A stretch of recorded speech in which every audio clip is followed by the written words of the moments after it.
française, européenne, qui continue et qu'on utilise à peu près tous les jours dans la station spatiale. Voilà, donc le blob, malheureusement... Voilà, bon, bah alors le blob... Non, moi j'ai dû me séparer de mon blob, on était devenus amis, évidemment, après ça. Un brin d'humour ne fait jamais de mal. C'est la propagande. Ce vol dans la station spatiale. Ah, et, ça, qui sait, pour une autre ça, ce vol de la station spatiale, on en parlera longtemps. Hein. Ça, c'était un sacré vol. Hein. Ah, ouais. Ah, il aura duré longtemps. Hein. C'est un vol qui aura duré très longtemps. À tourner en rond, à chuter. En fait, il chute. Ah, mais non, en fait, je tombe pas parce que je vais tellement vite que je fais le tour. Ah, c'est formidable, ça. En 2D, c'est super. Mais alors, en 3D, j'ai hâte de voir comment ça marche, ça. Peut-être dans le futur, pourquoi pas. Merci, alors je vois, il y a des petits cadeaux encore autour. Vanille, oui, mais on la voit bien, Vanille. Remue, voilà. Avec son polo bleu. Christophe, je me suis mise sur le parterre des planètes et je suis... À votre avis, est-ce qu'ils ont fait exprès de choisir la voix des années 80 du juste prix pour animer cette petite sauterie d'astronaute? Bah, bien sûr que non. Ouais, wesh, toi, t'as un style particulier, toi. T'as mis la couette devant avec la casquette par-dessus, wesh. En rouge et noir sur le trottoir, quoi. Ouais, pas de problème. Alors, vas-y, donc, le juste prix de votre astronaute aujourd'hui, la station spatiale. Alors, à votre avis, combien qu'elle a coûté? Et combien y a-t-il d'heures de vidéos de sa construction qui existent dans l'humanité? Enfin, c'est très très cher. Ah, pour un truc aussi illusoire, c'est quand même très très très cher. Très très très cher. On aurait pu en construire des hôpitaux, en former des médecins, en former des soignants, payer très convenablement les infirmières comme ça se fait dans d'autres pays. On aurait pu faire du beau travail en France. Hein. Ah, du très très beau, très bon travail. Mais apparemment, il y a des saboteurs qui grappillent jusqu'aux plus hautes fonctions de l'État pour saboter tout et amener tout vers le chaos pour instaurer un... ouvrez les guillemets, nouvel ordre mondial qui passe forcément, d'après leur grand plan, par un désordre. Le diable incarné ce plan-là. Donc, le diable n'existe pas? Si, regarde ça, parce que ça sort pas de la tête d'un être humain. Ça n'a pas été inspiré par Dieu. Ça vient d'ailleurs, ça. Et ce ailleurs-là, ils sont en train de vous ouvrir des petits portails à droite à gauche là en ce moment. Donc, heureusement qu'il y a des gens qui prient ferveusement, qui plaisent au Seigneur, pour que le Seigneur retienne encore du temps là, du délai. Et moi, je crois bien que Satan, il va se prendre le hold-up du siècle en fait. C'est comme ça que ça va se faire. Continue, Pesquet, amuse-toi. Allez-y les Nazaboys, regardez ça bien. Hein, avec Aurélien, jeune diplômé ingénieur, qui a une question pour toi, Thomas. Bonjour Thomas, ravi de te rencontrer. Moi, j'aurais une question puisque... c'est un ingénieur informaticien. Un ingénieur informaticien. Il aime les ordinateurs. Windows 98. Qu'est-ce qu'il y a? Mais je participe à l'animation, monsieur. Comment il s'appelait déjà? Beccaro? Non, comment il s'appelle? Le mec du juste prix, là, dans les années 80. Là. Il avait la même voix que lui, là. Tu vas dire avoir été commandant de l'ISS pour l'expédition 66. Oh putain, mais vous pourriez pas pousser votre gosse de la caméra? On essaye d'écouter l'astronaute. Mais merde, ils font chier, on a payé, non? Bah oui, mais on filme, nous, là. Après, il y a des gens qui écoutent, on n'entend rien. Excusez-les, Thomas Pesquet, votre éminence. Pardonnez-leur à ces inutiles. Tel que défini par Harari, l'autre idole de Laurent Alexandre. Pour ça, d'ailleurs. S'il vous plaît. J'aurais aimé savoir, par rapport au rôle de commandant, comment il est choisi, le commandant. Non, mais quoi, qu'est-ce qu'elle a dit? Attendez, non, mais là, c'est intéressant, là. Non, mais restez près de la caméra, madame. Qu'est-ce qui se passe? Qu'est-ce que vous avez dit? Si t'as une question, il faut d'abord que tu me la dises. Comment ça? C'est quoi ce filtrage, là? Oh là là là, ça pue la merde, votre histoire. Ah bah, je croyais que c'était démocratique, spontané, la science, des questions, des questionnements.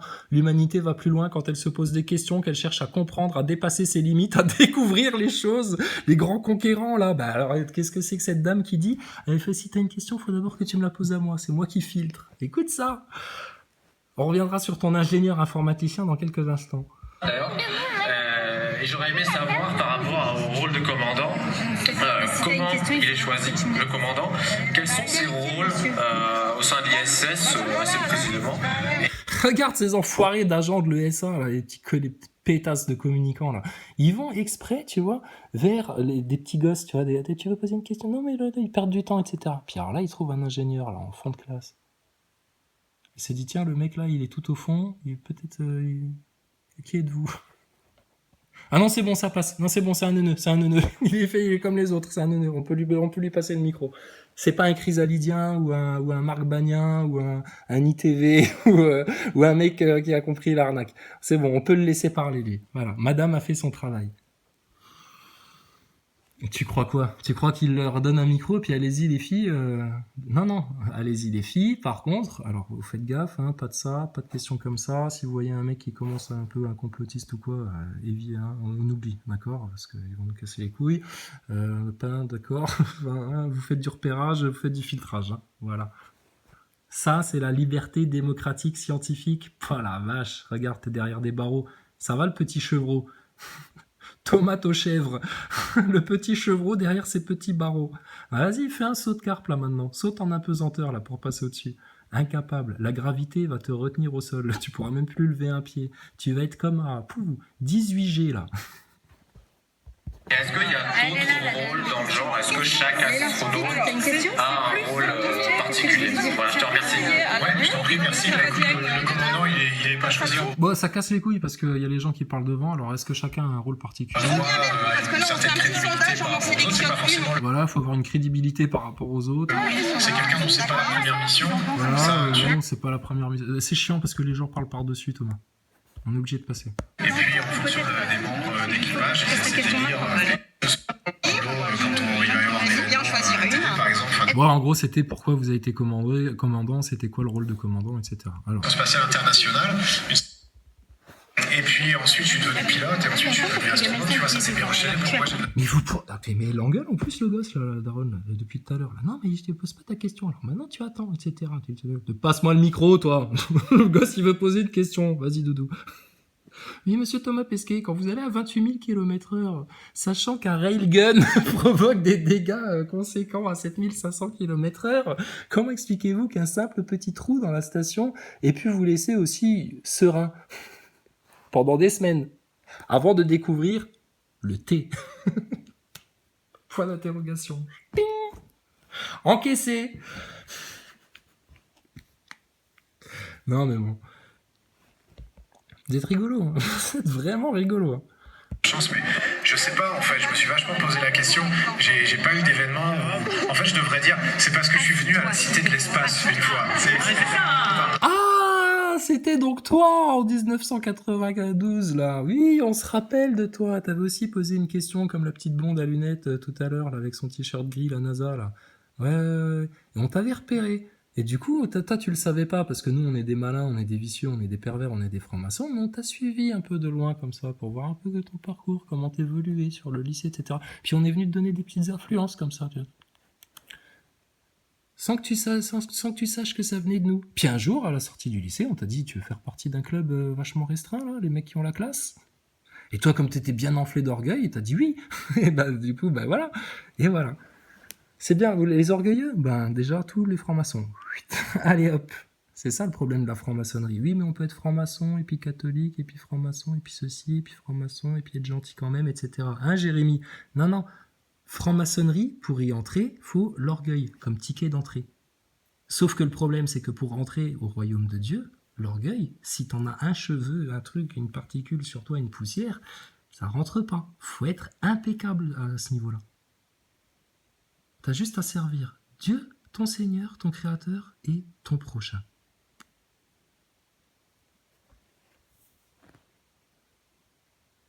Donc voilà quoi.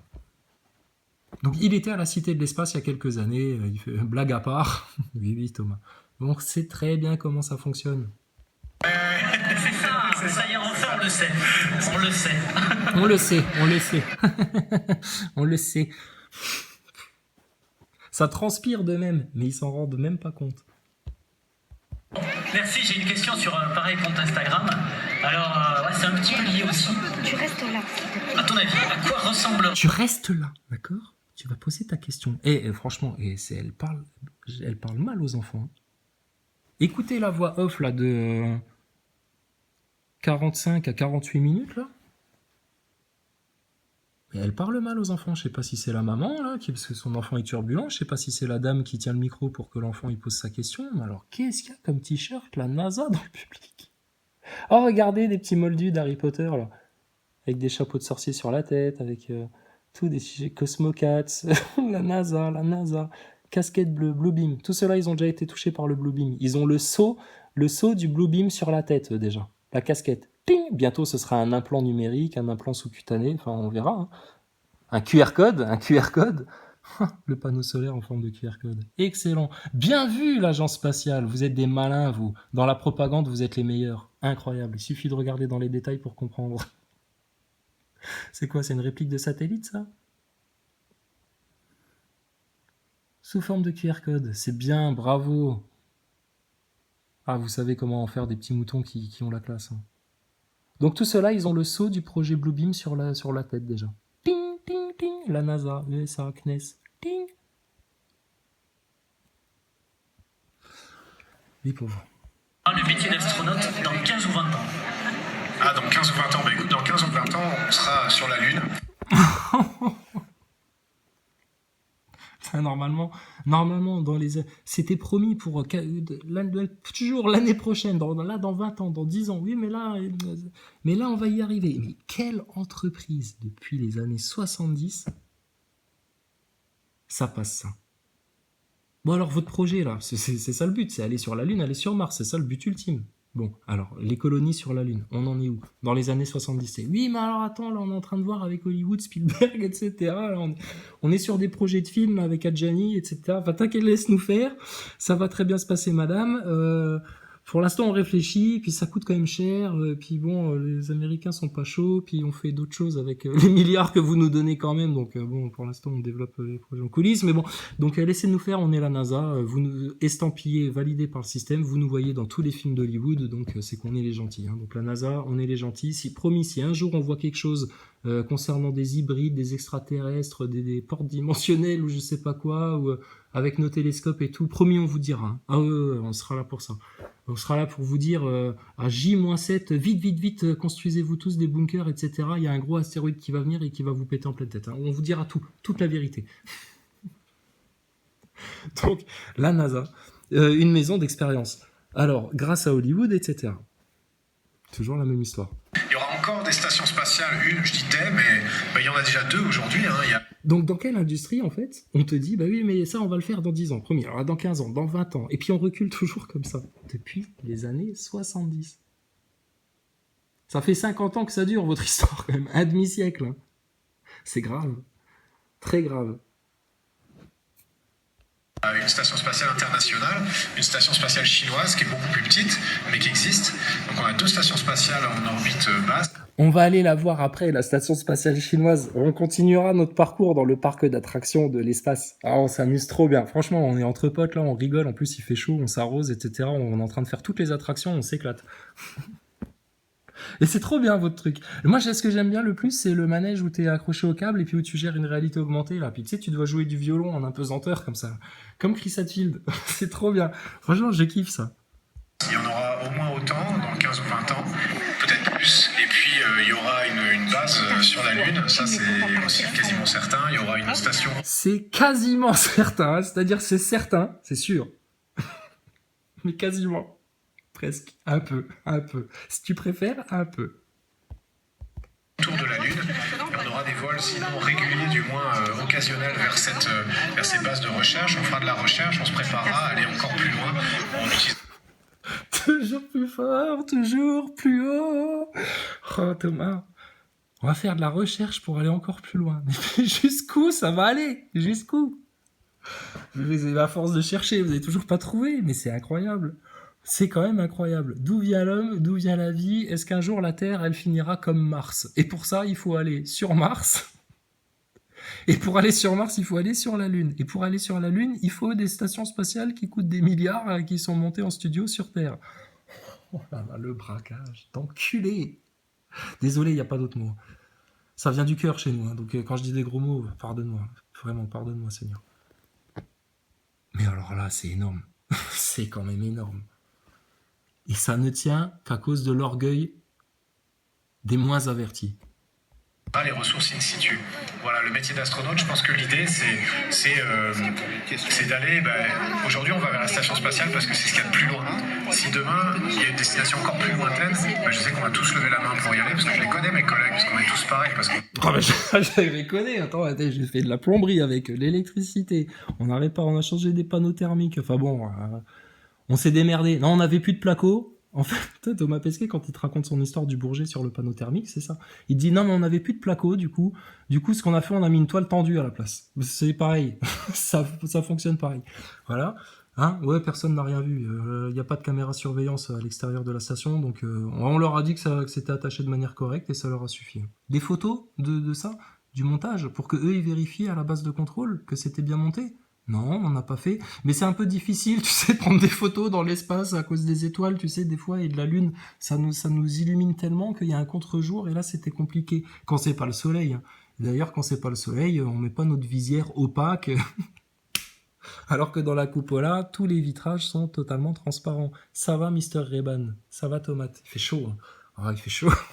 Ça va se rafraîchir bientôt, t'inquiète pas. Envie d'aller là où personne n'est jamais allé. Et c'est ça le boulot, en fait, c'est d'aller explorer. Et puis une fois qu'on a fait ça... Il a été exploré quoi? Des modules. Il serait resté sur Terre dans sa piscine, c'était pareil. T'as rien exploré du tout. Arrête tout. Il n'y a que sur Terre que vous explorez des choses. Dans l'espace, vous n'explorez rien. En regardant le ciel, oui, vous explorez quelque chose. Mais vous n'y allez pas. Vous n'y allez qu'en rêve, en fait. Et la réalité, c'est Allah qui la domine. Derrière nous s'engouffre peut-être dans l'orbite basse la sphère privée parce que de plus en plus de gens, peut-être d'autres applications, l'industrie, des entreprises, on ne sait pas, parce que c'est comme ça que ça se... On ne sait pas, peut-être d'autres applications, l'industrie des entreprises, on ne sait pas. Zéro pointé. Qu'est-ce que vous vouliez dire par là?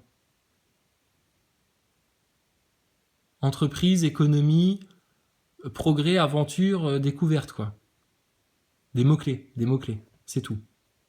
Mais le concept, un suivi, un raisonnement, une construction, là, il n'y a rien du tout. Rien du tout.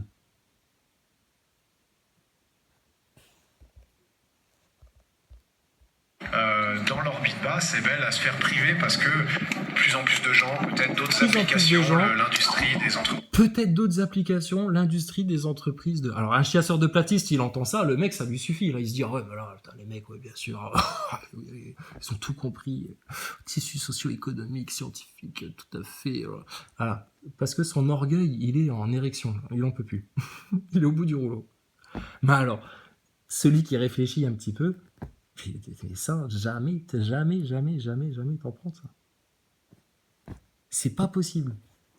On sait pas, parce que c'est comme ça que ça se passe l'exploration. Quand on est allé aux quand on a découvert l'Amérique ou autre, d'abord c'est des gens professionnels, et ensuite c'est un peu monsieur tout le monde. Ouais, c'est vrai que, bon, en Amérique, mes collègues, bon, ils lèvent la main, tout le monde est ok, etc. Puis ils sont un peu plus professionnels en Amérique. En France, on est des branleurs, pas de problème. Voilà, donc on va faire ce même processus-là dans l'espace, et nous, on va essayer d'aller de plus en plus loin. Voilà. Et pour ça, je te mets les sourcils en parachute, et puis écoute, voilà quoi.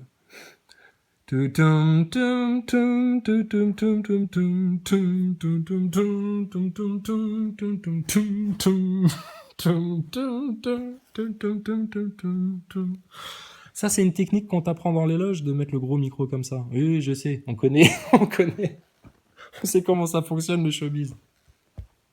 Attends, j'en profite un petit peu. Par hasard, la Lune, toi, ça t'intéresserait ou... Oui. C'est très équivoque, vos commentaires. Vous m'avez l'air d'être une bonne flipotée de petits satanistes, là.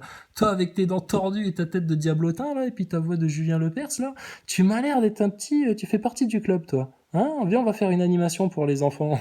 Qui de mieux que des gros pédophiles comme Jimmy Savile ou je sais pas quel autre gogol, là, pour faire ça? Bah, j'ai bien l'impression que vous êtes un peu les mêmes, là. Ça fait 2 fois, hein. J'en ai qu'une, j'en miche-muche, et puis alors là, maintenant, tu sais quoi, là? La lune? Qu'est-ce qu'elle a, ta lune? Quoi, ma lune? Qu'est-ce qu'elle a, ma lune? Oh là là, quelque chose qui te plaît pas? Oh là là, Thomas. La Lune, Toi, ça t'intéresserait ou... Ah oui, ça m'intéresse. Oui, moi ça m'intéresse. Ah oui, bah pourquoi il rigole comme ça? Bah, bien sûr. Alors attention, visage sérieux devant les enfants. Alors oui, tout à fait, la Lune, ça m'intéresse, c'est la découverte, c'est aller toujours plus loin. Mars, c'est peut-être un petit peu loin pour moi, je suis peut-être plus assez jeune pour ça. Mais la Lune, oui, c'est parfaitement possible. Pourquoi pas vers 2024-2025? En tout cas, au moins en orbite basse. Après, on verra si on a l'Uni ou pas. Mais les enfants, en 1969, l'homme est allé sur la Lune, hein, les doigts dans le nez. Vraiment. Ça serait évidemment, nous, avec les astronautes de ma promotion, maintenant, on a fait des missions sur l'ISS, on a appris plein de choses, on est prêts en fait, on est prêts à aller plus loin. Je pense qu'en plus, la nouvelle classe qu'on va recruter... Oh, mais qu'est-ce qu'il y a encore? Qu'est-ce qu'il y a, monsieur, quoi? Va lui demander à la dame. Allez, va demander à la dame si tu peux parler à l'astronaute. Va demander à la dame, etc. Pour poser quoi comme question, monsieur? Il voudrait savoir si il mange bien dans la station spatiale. Ah oui, on n'en a pas parlé aujourd'hui de ça encore. Allez-y, on va vous passer, il n'y a pas de problème. Amenez-nous la gosse. Ça va, elle est pas timide? Tu t'appelles comment, toi? Mathilda. Ah, ça me plaît bien, ça. Ouais, Mathilda. Ouais. Non, parce que je fais aussi partie d'un club de petits satanistes qui pratiquent des rituels sur les enfants. Hein. Bah, à la NASA, on est spécialiste, hein, un peu comme chez Disney, hein, c'est notre grande spécialité. Donc, oui, on en reparlera plus tard. Hein. On va attendre que vous posiez votre question. Voilà, c'est bien. Elle est mignonne, la gamine. Et on va être assez rapidement opérationnel pour les vols de la station. Donc, nous, on sera disponible pour aller à l'étape suivante. Mais on voit plus rien. On verra, vous imaginez, ce serait dingue, on verrait une base sur la Lune. Il n'y a jamais eu d'Européens, il n'y a évidemment pas eu de Français. Donc, ce serait quand même assez énorme de pouvoir vivre ça, j'espère, tous ensemble. Ah, tous en là, we are the world, we are on the moon. Ah, ça va être formidable. Le jour où on ira sur la Lune, Ziad, il fera une grande fête. Ce sera comme quand on aura gagné la Coupe du Monde, mais tous ensemble, tous les pays ensemble. Oh, we are the nouvel ordre mondial et vive Sarkozy. Oh, ça va être trop bien. Par contre, pas les Russes. Hein. Non, les Russes, eux, ils seront pas dans notre camp. Eux, non, ils pourront pas faire la fête. Et les Chinois non plus, parce qu'apparemment, ils vont tenir ensemble. Gog et Magog, là. Ça y est, ça arrive. Non, on rigole. Il y a que Dieu qui peut nous sauver de ça, vraiment. Ça va être atroce, hein. Mais bon. Écoute, hein, un grand coup d'astronaute et puis de picouze, ils ont préféré y aller. Chacun ses choix, hein. Nous aussi, on espère que ce sera tous ensemble avec notamment. Ah oui, tous ensemble, oui, bien sûr, tous ensemble, oui, tous ensemble, vous tous, là, vous, chut, allez hop, dans la fournaise, hein, pas de problème. Ah, pour les quelques enfants bien sages, pour les quelques innocents de cette terre, pour les quelques justes, les quelques humbles, les quelques véridiques, oh, les quelques braves gens, les braves cœurs, etc. Ah oui, tout ça, pas de problème, hein. Tous ensemble, on va vous jeter au feu. Ah, le bon grain, lui, il n'y en a pas un qui va être perdu. Fais confiance au Seigneur pour ça. Vas-y. Oui, encore un cadeau? Non, c'est toujours le même. Non, ce sont des orchidées sauvages de la part d'Elna. Merci d'avoir besoin d'eau. Alors, qu'est-ce qu'on pourrait envoyer comme cadeau à Thomas Pesquet? Alors, des idées dans les commentaires, d'accord? Des cadeaux envoyés à Thomas Pesquet. Qu'est-ce qu'on pourrait lui envoyer? Des objets qui feraient que le mec, il reçoit ça et là, tout de suite, il comprend, tu sais. Je sais pas, là, j'ai pas d'idée sur le coup, mais on y pensera. Des petits cadeaux à t'envoyer comme ça. Les enfants, on recommence. 3, 2, 1. Oh, ils sont tellement mignons, les gars, c'est un tir groupé. Oh là là, c'est tellement génial. Et je suis avec Maëlle, qui est ingénieure dans le spatial à Toulouse et qui a une question lunaire. Ça tombe bien, on fait une belle transition. Merci. Alors merci d'être là déjà, ça fait vraiment plaisir de vous accueillir à Toulouse. Et ma question du coup c'était est-ce que, étant donné qu'on parlait énormément du retour sur la Lune et du programme Artemis, ma question c'est est-ce que vous faites partie aussi du développement de la mission en tant que telle? Est-ce que vous y participez ou est-ce que vous vous projetez seulement, entre guillemets seulement, en tant qu'astronaute dans cette mission? Oui, on essaie dans tous les projets, enfin dans beaucoup de projets spatiaux, on essaie d'impliquer les équipages. Ah, excusez-nous, il y a un panneau solaire qui passe devant la caméra. On ne peut plus vous retransmettre l'image de l'astronaute. Hein. Vous n'aurez que le son. Que le son, je répète. Houston, vous n'aurez que le son. Au début, parce que c'est plus simple que les équipages soient impliqués au début, plutôt que faire un développement et se rencontrer à la fin, que les gars disent « Ah mais il n'y a pas de fenêtre, vous auriez dû mettre une fenêtre », tu vois, ce genre de truc. Donc on est... Ah mais il n'y a pas de fenêtre. Ouais, vas-y, bon, on va arrêter la conférence, Thomas, parce qu'on n'entend rien, il n'y a pas de quoi, je sais pas. Les gens sont pas disciplinés, hein. Ils sont à un parc d'attractions quand ils viennent voir. Bon, alors écoutez, c'était Thomas Cabriol, hein. Dommage, mais c'est inaudible.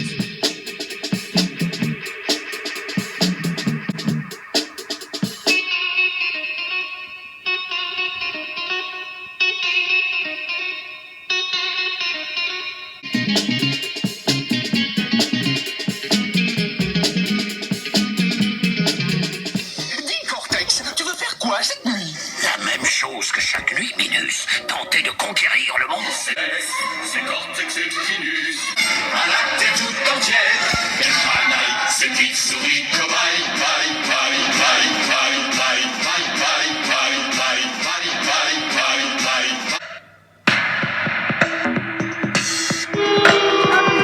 La Gegenwart und die Beschäftigung der Frauen, die erleben dann auch nachher. T'as vu, il a le sourire. Il a le sourire. Das, meine Jungs und meine Mädels, das seid ihr. Und euch bezichtigen wir an diesem Tag. Und sind stolz, euch so zu sehen. Dass man Folgen dieses Verbrechen nur dann...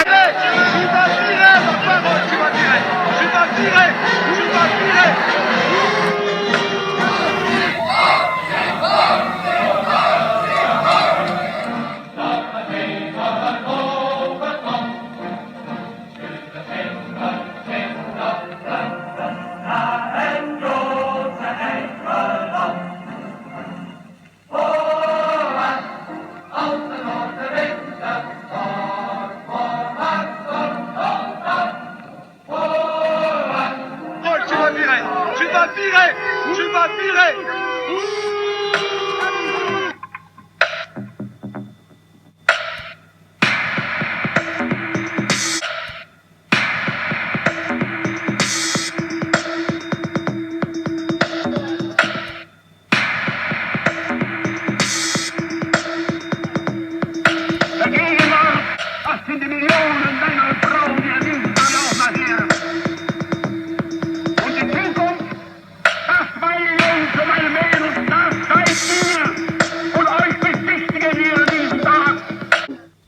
Everywhere we look, we see the influence science has upon our daily life. In our modern world, everywhere we look, we see the influence science has upon our daily life. In our modern world, everywhere we look, we see the influence science has upon our daily lives.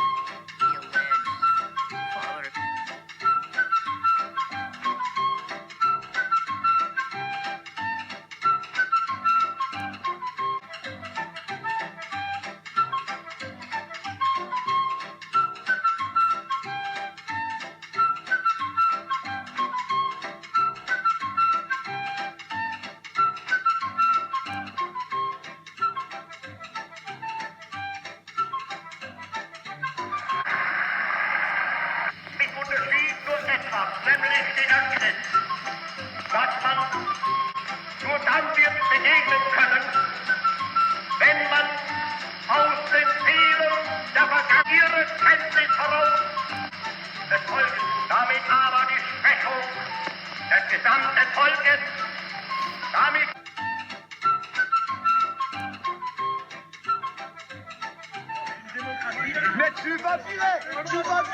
Ce qu'est le cours du monde idéal à mes yeux, qui est fait de liberté, de coopération, d'entraide, d'amitié entre les peuples, au sens profond du terme. Et après, je crois que notre génération doit savoir que la bête de l'événement est là. Et elle arrive. Bon, c'est bon, Dan, ça y est, on l'a fait, on a mangé toute la pastèque. Le truc de Cité de Toulouse, c'est terminé, on n'en reviendra plus dessus. C'est inaudible, les gens sont pas disciplinés, tu comprends pourquoi c'est le bordel, ils écoutent pas, bref. Bon, donc voilà. Donc à tous ces gens-là, on leur souhaite un bon réveil. Et alors, je sais ce qu'on va regarder peut-être la prochaine fois, ça sera intéressant. Ce sera, il est où? Thomas Pesquet, l'astronaute Thomas Pesquet en Belgique. Tintin en Belgique, Tintin sur la Lune, Tintin et Milou, et attention, ça va swinguer. Au nom d'Allah, le tout miséricordieux, le très miséricordieux, Kaf, par le Coran glorieux. Mais ils s'étonnent que l'un des leurs leur vint comme avertisseur, et les mécréants dirent, ceci est une chose étonnante. Quoi? Quand nous serons morts et réduits en poussière, ce serait revenir de loin. Certes, nous savons ce que la terre rongera d'eux, de leur corps, et nous avons un livre où tout est conservé. Plutôt, ils traitent de mensonge la vérité qui leur est venue. Les voilà donc dans une situation confuse. N'ont-ils donc pas observé le ciel au-dessus d'eux, comment nous l'avons bâti et embelli, et comment il est sans fissure, et la terre? Nous l'avons étendue et nous y avons enfoncé fermement des montagnes, et y avons fait pousser toutes sortes de magnifiques couples de végétaux, à titre d'appel à la clairvoyance, et un rappel pour tout serviteur repentant. Et nous avons fait descendre du ciel une eau bénie, avec laquelle nous avons fait pousser des jardins et le grain qu'on moissonne, ainsi que les hauts palmiers au régime superposé, comme subsistance pour les serviteurs, et par elle l'eau, nous avons redonné la vie à une contrée morte, ainsi se fera la résurrection.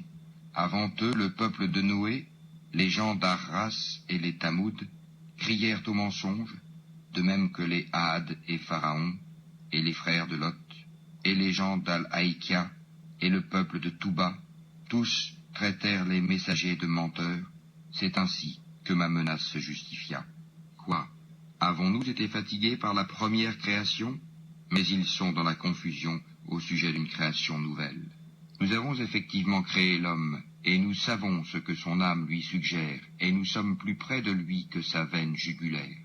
Quand les deux recueillants, assis à droite et à gauche, recueillent, il ne prononce pas une parole sans avoir auprès de lui un observateur prêt à l'inscrire. L'agonie de la mort fait apparaître la vérité, voilà ce dont tu t'écartais. Et l'on soufflera dans la trompe, voilà le jour de la menace. Alors chaque âme viendra accompagnée d'un conducteur et d'un témoin. Tu restais indifférent à cela? Eh bien nous ôtons ton voile, ta vue est perçante aujourd'hui. Et son compagnon dira, voilà ce qui est avec moi, tout près. Vous deux, jetés dans l'enfer tous mécréants, endurcis et rebelles, acharnés à empêcher le bien, transgresseurs, douteurs, celui qui plaçait à côté d'Allah une autre divinité, jetez-le donc dans le dur châtiment. Son camarade le diable dira, Seigneur, ce n'est pas moi qui l'ai fait transgresser, mais il était déjà dans un profond égarement. Alors, Allah dira, ne vous disputez pas devant moi, alors que je vous ai déjà fait part de la menace. Chez moi, la parole ne change pas, et je n'opprime nullement les serviteurs. Le jour où nous dirons à l'enfer, es-tu rempli? Il dira, y en a-t-il encore? Le paradis sera rapproché à proximité des pieux. Voilà ce qui vous a été promis, ainsi qu'à tout homme plein de repentir et respectueux des prescriptions divines, qui redoute le tout miséricordieux bien qu'il ne le voie pas, et qui vient vers lui, avec un cœur porté à l'obéissance. Entrez-y en toute sécurité, voilà le jour de l'éternité. Et il y aura là, pour eux, tout ce qu'ils voudront, et auprès de nous, il y a davantage encore. Combien avons-nous fait périr avant eux de générations bien plus fortes qu'eux? Ils avaient parcouru les contrées, cherchant vainement où fuir. Il y a bien là un rappel pour quiconque a un cœur, prête l'oreille tout en étant témoin. En effet, nous avons créé les cieux et la terre et ce qui existe entre eux en 6 jours, sans éprouver la moindre lassitude. Endure donc ce qu'ils disent, et célèbre la louange de ton Seigneur avant le lever du soleil et avant son coucher, et célèbre sa gloire une partie de la nuit et à la suite des prosternations, prières, et sois à l'écoute le jour où le crieur criera d'un endroit proche, le jour où ils entendront en toute vérité le cri, voilà le jour de la résurrection. C'est nous qui donnons la vie et donnons la mort, et vers nous sera la destination. Le jour où la terre se fendra, les rejetant précipitamment, ce sera un rassemblement facile pour nous. Nous savons mieux ce qu'ils disent. Tu n'as pas pour mission d'exercer sur eux une contrainte. Rappelle donc par le Coran celui qui craint ma menace.